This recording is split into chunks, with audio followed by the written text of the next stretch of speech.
Changers. Hi, I'm Chris Uglietta, and welcome back to Gamechangers. Today, I'm excited to have Joe Kim with us. You've probably seen him on his wealth of content.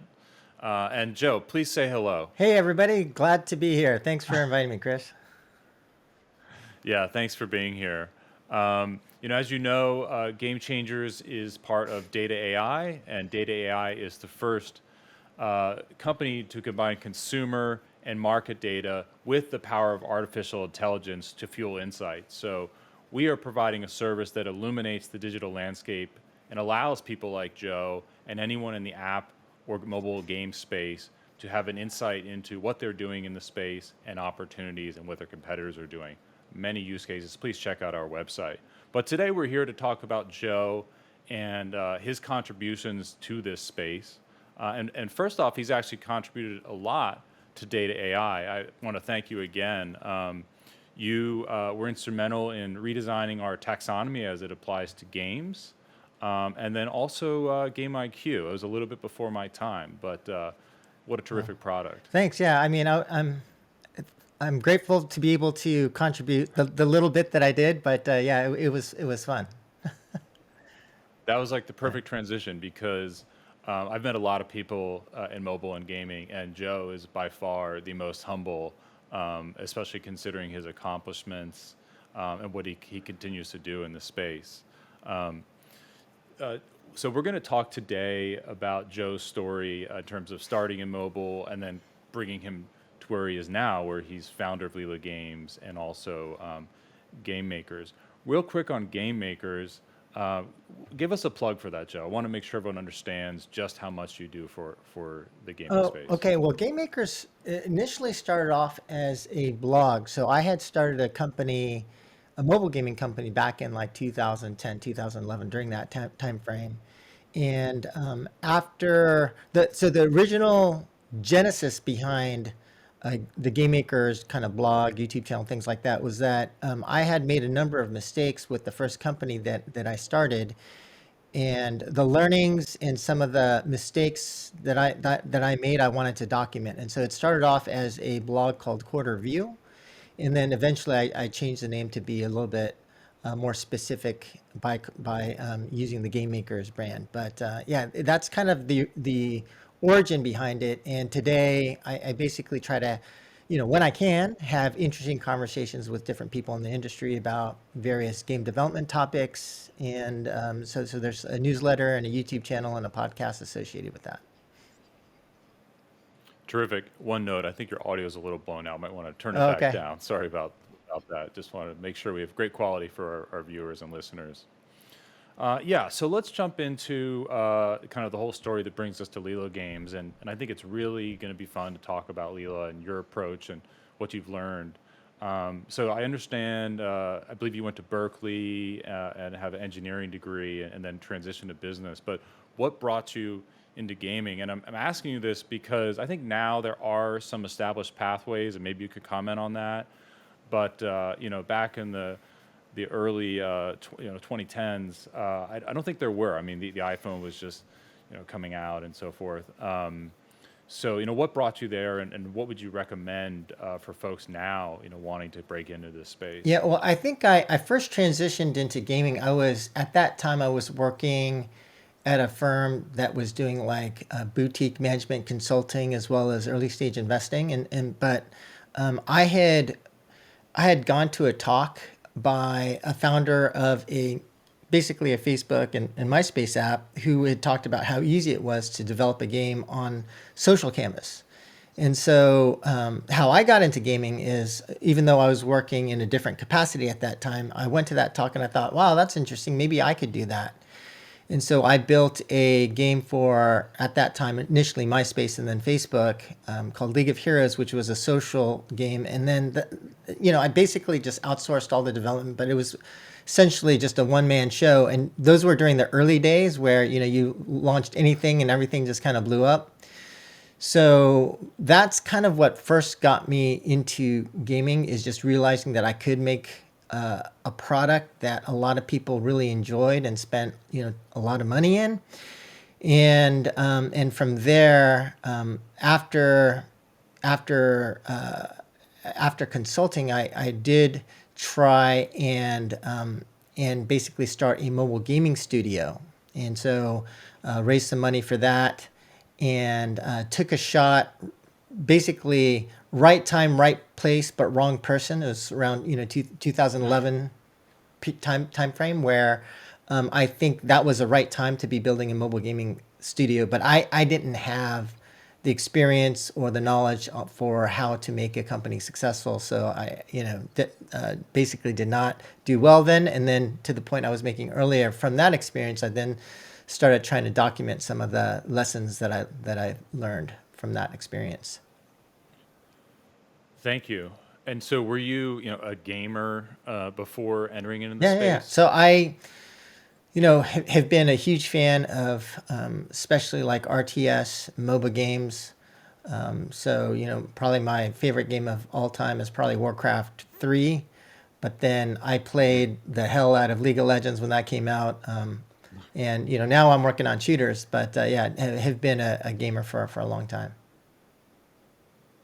Excellent. And so, what would be your top tip these days for folks looking to break in? I know you're doing a lot of recruiting yourself, To by the break way. into gaming, I think that increasingly, I believe that resumes are not very useful, in terms of being able to properly assess a candidate. And so I do think like one thing that people can do to break in is to actually just start building stuff, to Hmm. start a blog, write what they know so that it's more readily apparent instead of looking at a resume, because so many resumes can be misleading. But I do think that by actually doing stuff, documenting it, creating your portfolio site or blog site or YouTube channel, I think that is a really good way today of breaking into an area or a category that you otherwise don't have credibility for because of work experience or something else.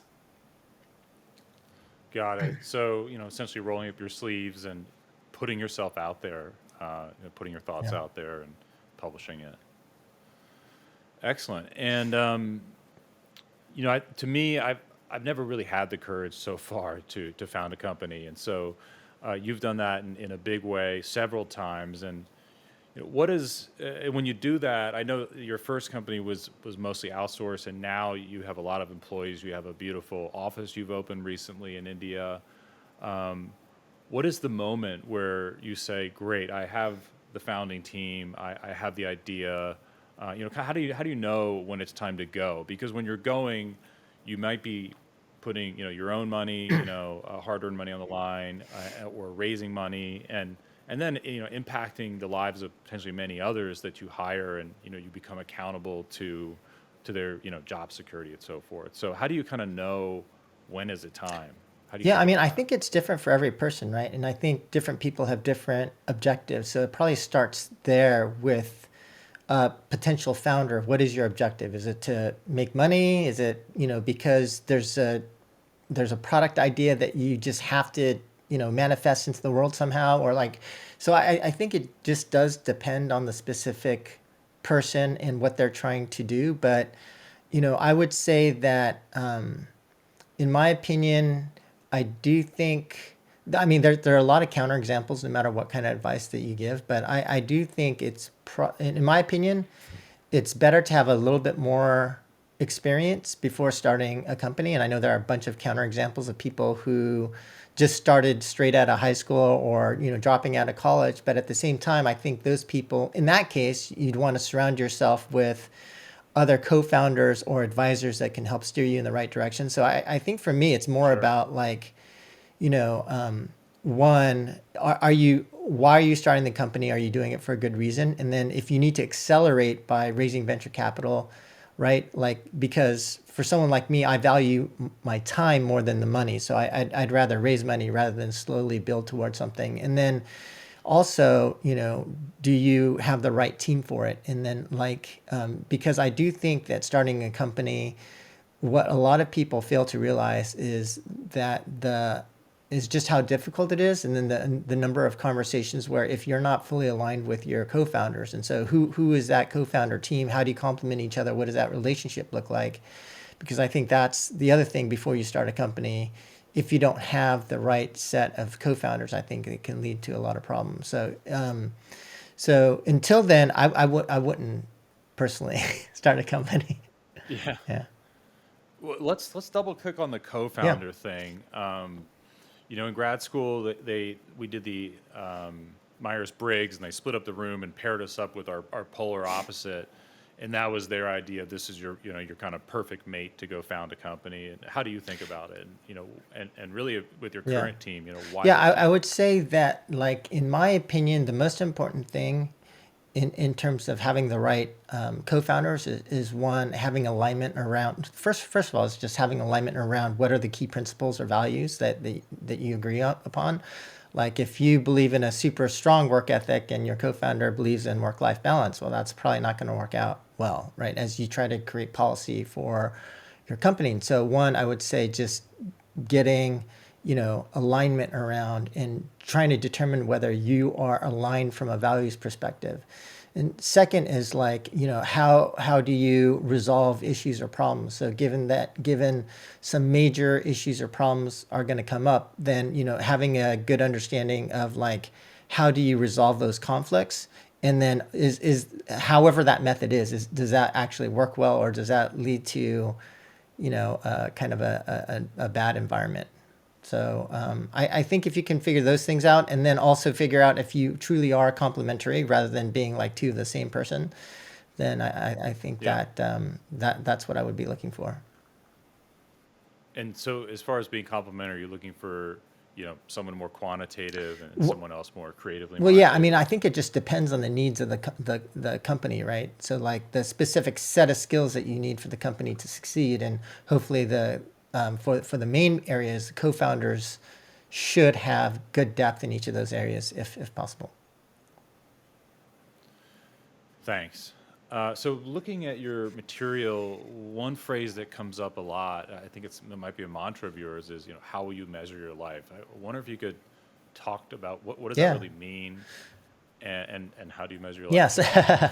Yeah. So that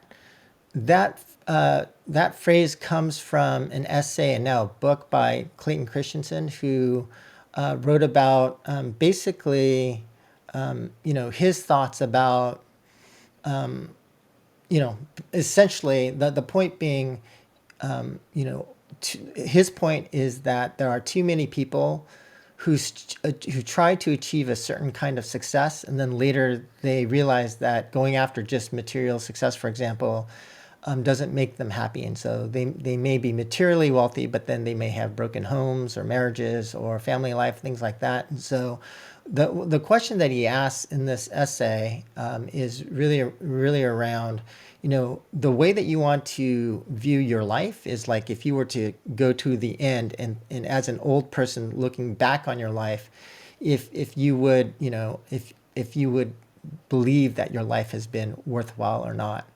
And so this question about how you value your life, right? And so whether it's just material wealth or, time with your family, or in my case, I'm trying to do something that I believe is meaningful or valuable. And so like another way of answering the question that you asked before around, why would you want to start a company or not?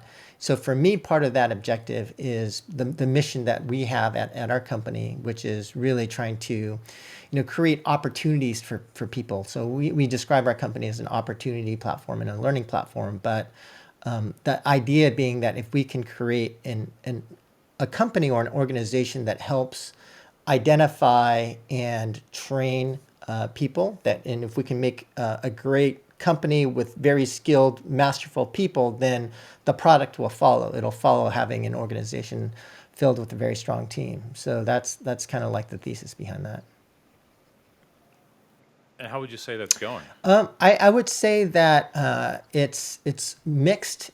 So on one side, I do think that there are a number of people who have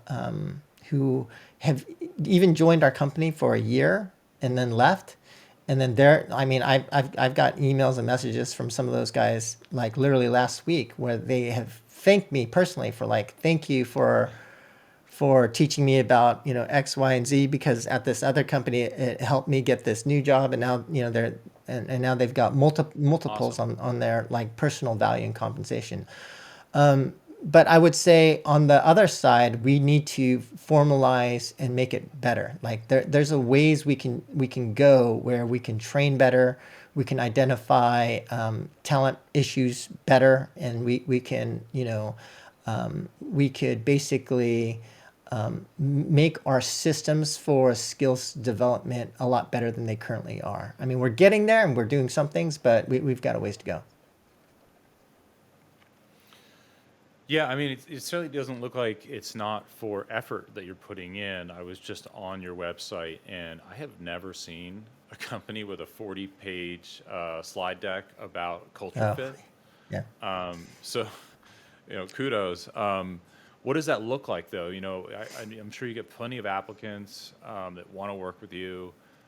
When do you have 10? When do you know? How do you know the one is Well, the I mean, one? I think any recruitment process, as far as I've been involved in, is not perfect. So I think like part of establishing. Well, so maybe I could back up and comment on a few things. For one, I totally agree with you. Like for us, culture and values is very important for us. We were heavily influenced by the book from Ray Dalio called Principles, where one of the points that he makes in the book is like if you boil a company down, what is it? If you were to just boil it down, ultimately a company is its culture and its people, right? And so we took that to heart. We want to make sure that the people we hire are a good fit. So we do try to externally send the bat signal out, right? That this is the kind of company we are. This is what you can expect if you were to come to our company. And so that's part of the rationale for publishing things like our values deck, and for trying to be as transparent as we can be, at least in terms of our beliefs and what we're looking for. And I think beyond that, where we can do better is like we are going through a practice of trying to introduce more standardized testing for the recruitment process, implementing something called the STAR Really? model, for example, and Okay. trying to eliminate bias from our recruiting practices as well, just by making sure that our questions are as standardized as possible, and we're asking the same questions to every candidate. So things like that. These are culture fit questions. Culture and can be skill fit questions, but yeah, there's a little bit of a process that we're starting to learn and starting to roll out right now. So Awesome. Well, I really wish you luck on that. It's been pretty much a competitive market. But you are actually operating. I think this is very novel. Fully out of India.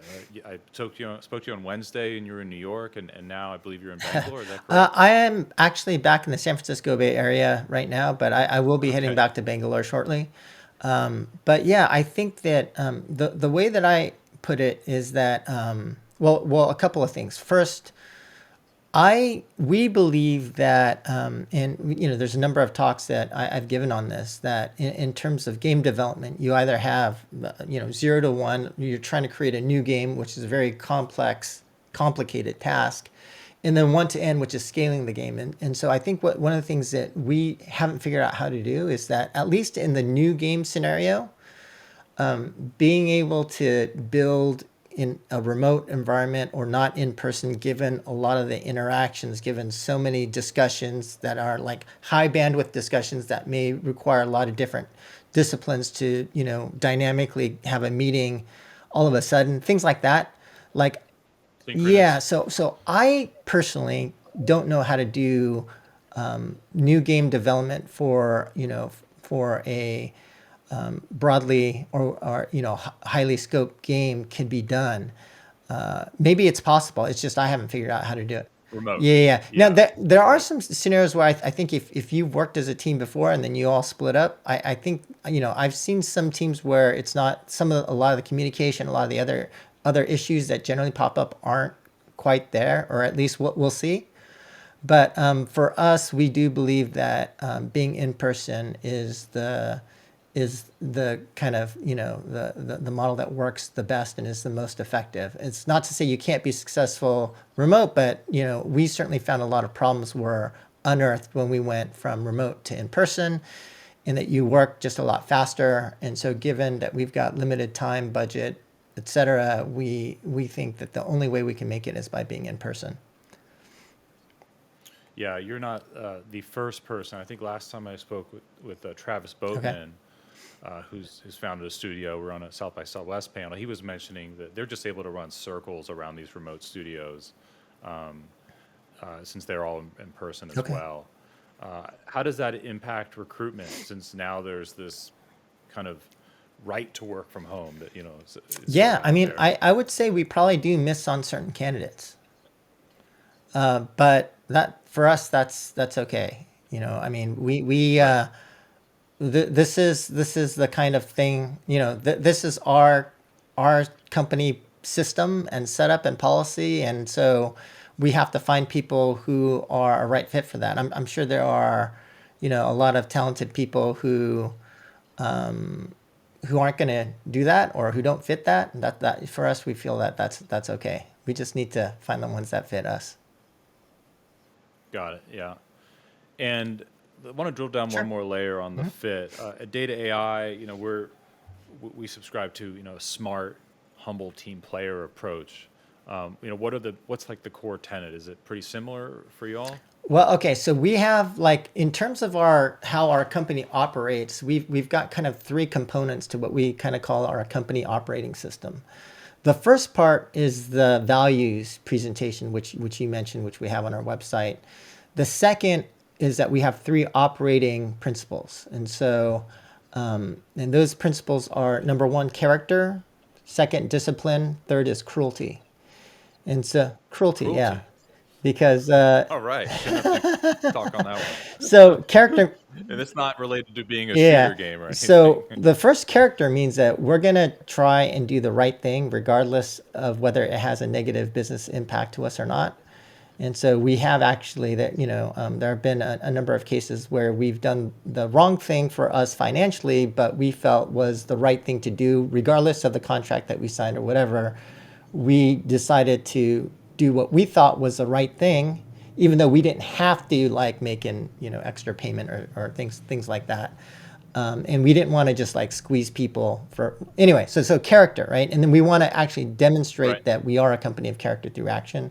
Second is discipline, meaning that for us and given who we are, discipline is critical. And so like making sure that the people we hire have discipline and that we demonstrate discipline in the company is very important. And the third, the cruelty aspect is that.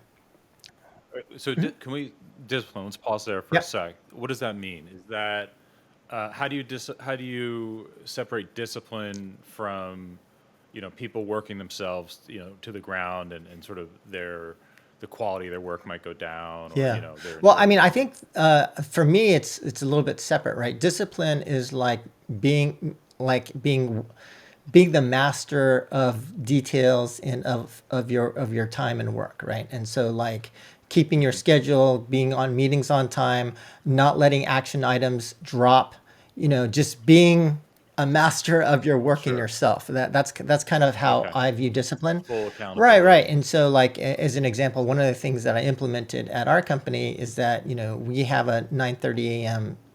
Start policy.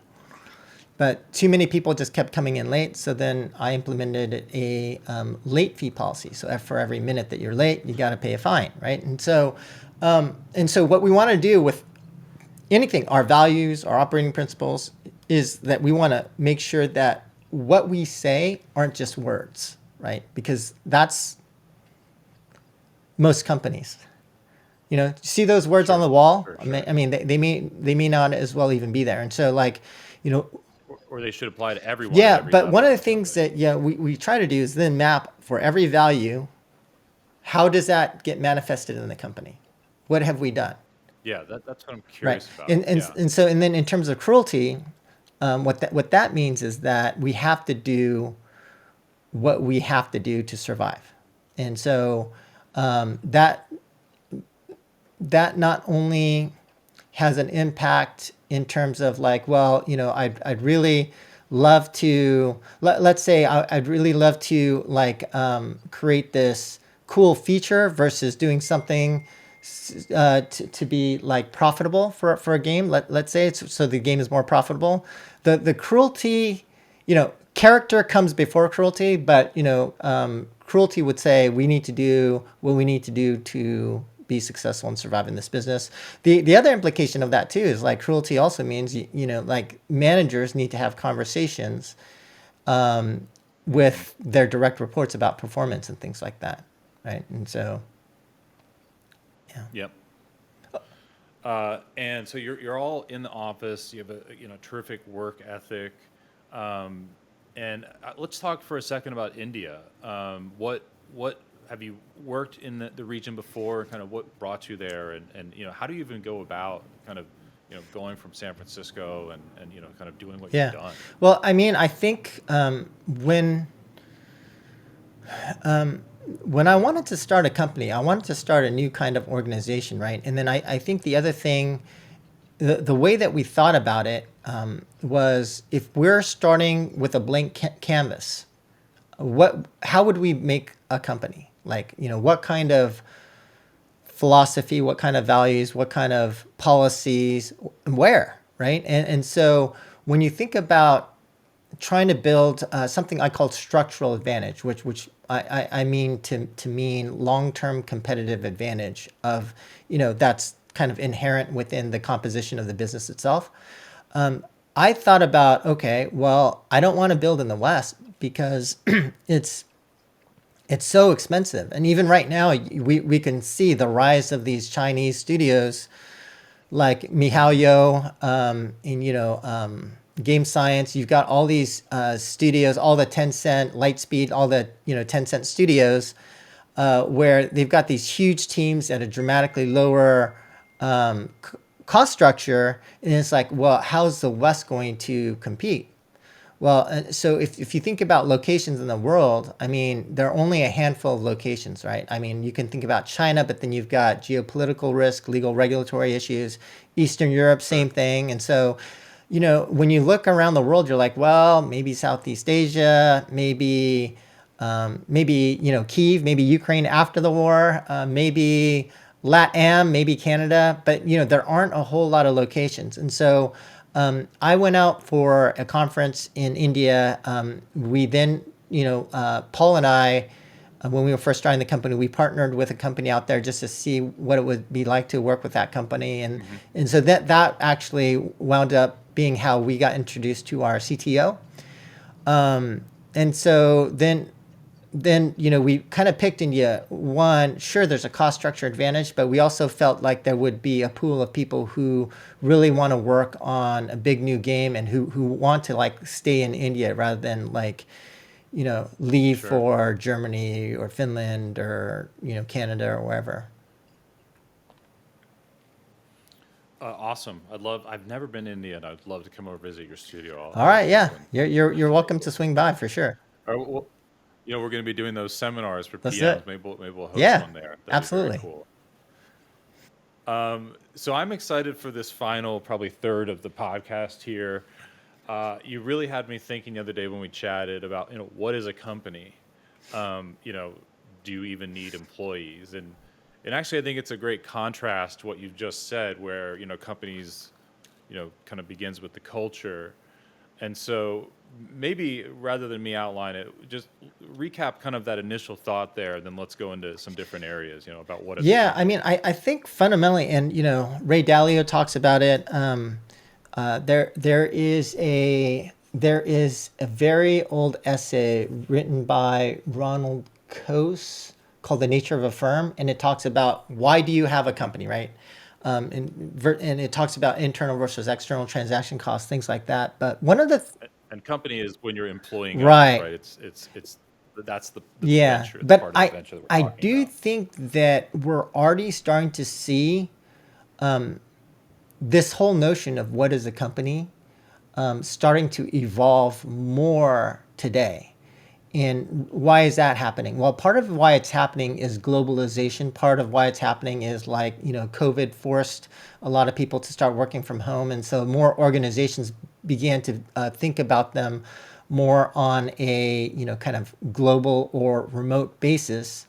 one of the things that I noticed when talking with Roblox developers is that their model isn't necessarily oriented around a company. They could be individuals that come together for a project, that finish a project, and then they then disband and form another team for another game project, right? And so then in that scenario, what we're seeing is that once you've done something like what Roblox has done, which is essentially build a platform so that you basically are able to turn something that I call long vector to small vector, right? Or large vector to small vector, meaning that what once took a lot of money, time, effort, resources got dramatically compressed, right? So when a Roblox developer is thinking about going from idea to product, they can do that much more easily because a lot of the infrastructure has been taken care of by Roblox, for example. And so, like Right.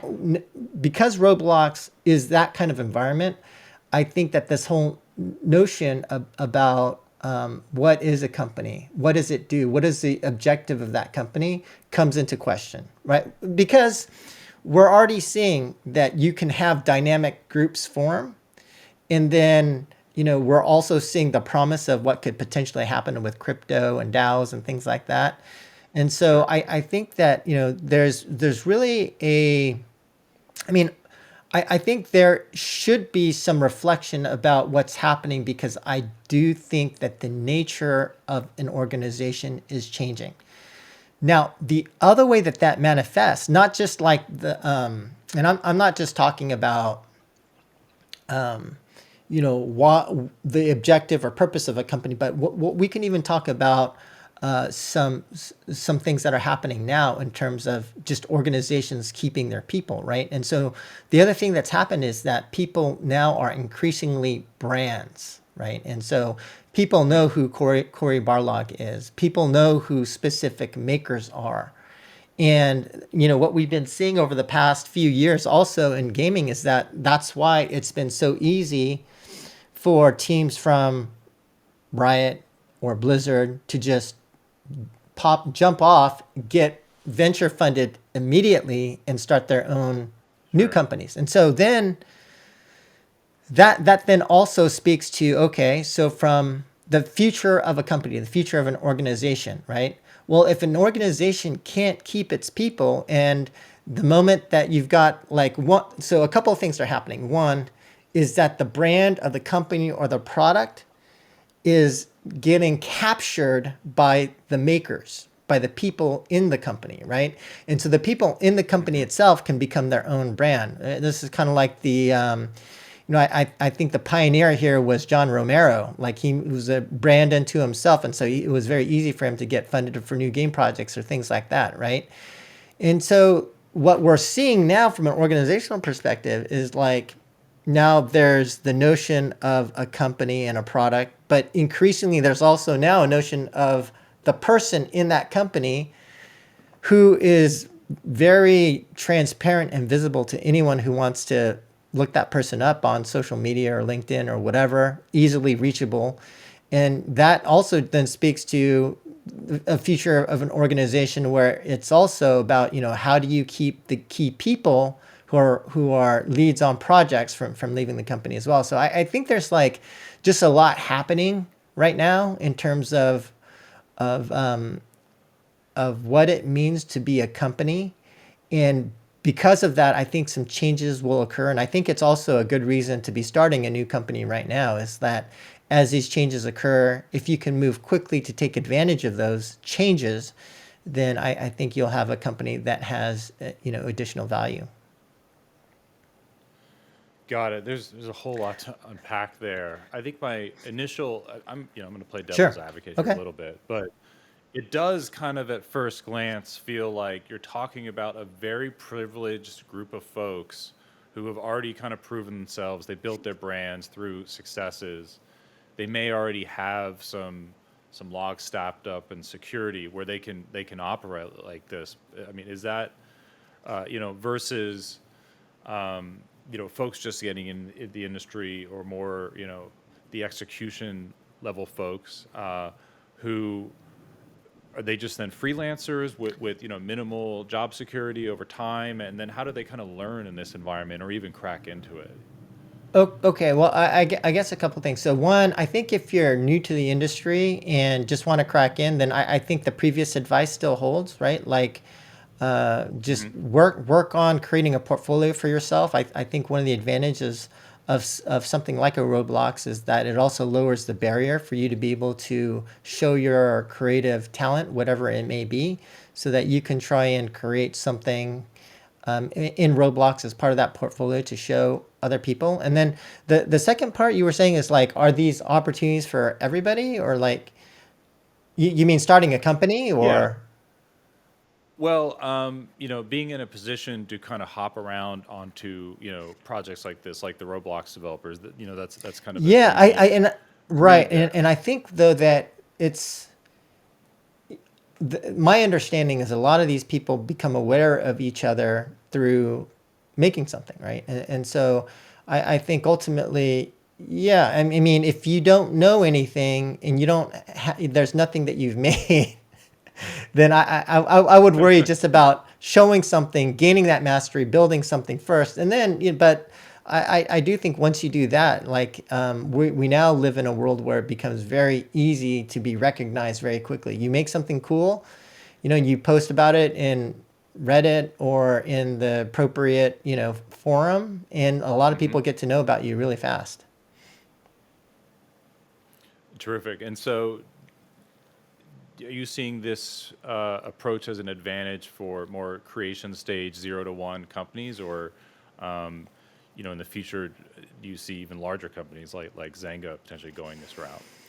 Well, I mean, I don't know because I don't exactly know how it manifests, but I do think that that this notion of what is in a company, what is an organization, so I do think that it will come. So a few things will happen. One is that culture and values become more important, and so you'll increasingly see companies make that more visible or to more clearly define what it is. And I think that's good for all employees because then you can very quickly like choose what is the right kind of company for me. Does this company have, do I agree on the basic philosophies or principles of this company or not? So I think that's one advantage. I don't know. I think that so I guess what I'm saying is I'm not 100% sure what the impact of kind of like these projects that are able to form very quickly or not, what that does. But I mean, I think one thing that will happen is that people will become more aware of specific what specific team compositions are as more specific team members become visible, and that there may be a situation where cool projects come together and people need specific expertise. And so I do think that finding that right person just becomes easier. And so then organizations are just going to have to do a better job of figuring out how to retain their people, or maybe they need to figure out how to make more flexible negotiations happen between companies where it'd be interesting where you've got a team formed from like two or three different companies come together for a very specific project. I think that would be interesting to see how that works in the future.